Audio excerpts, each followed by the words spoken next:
আলাস্কার বরফ ঢাকা ভূমি 15 আগস্ট 2025। এখানেই মুখোমুখি হবেন বিশ্বের দুই প্রভাবশালী নেতা ডোনাল্ড ট্রাম্প এবং ভ্লাদিমির পুতিন।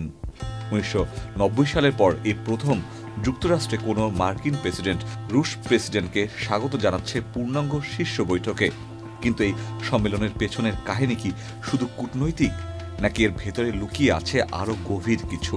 এই বৈঠক শুধু আনুষ্ঠানিক সাক্ষাৎ নয়, এটি আসলে ইউক্রেন যুদ্ধের ভবিষ্যৎ নির্ধারণ করতে পারে।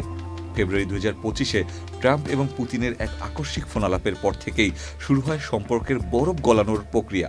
এরপর গোপন এক ব্যাক চ্যানেল খোলে, যেখানে মধ্যস্থতা করেন বেলারুশের প্রেসিডেন্ট আলেকজান্ডার লুকাশেঙ্কো।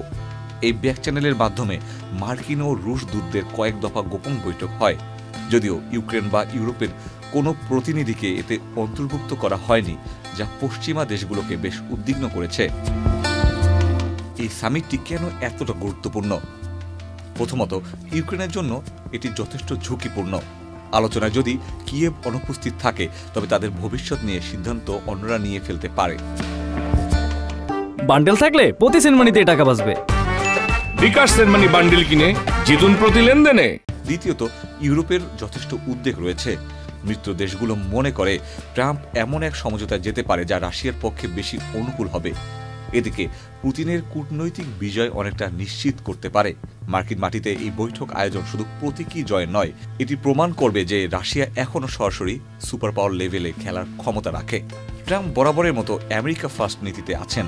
তার লক্ষ্য দ্রুত কোনো সমঝোতায় পৌঁছানো, এমনকি সেটা বিতর্কিত হলেও 2018 সালের হেলসিঙ্কি সম্মেলনের মতো এবারও তিনি হয়তো সমালোচনার মুখে পড়তে পারেন যদি ফলাফল একতরফা মনে হয়।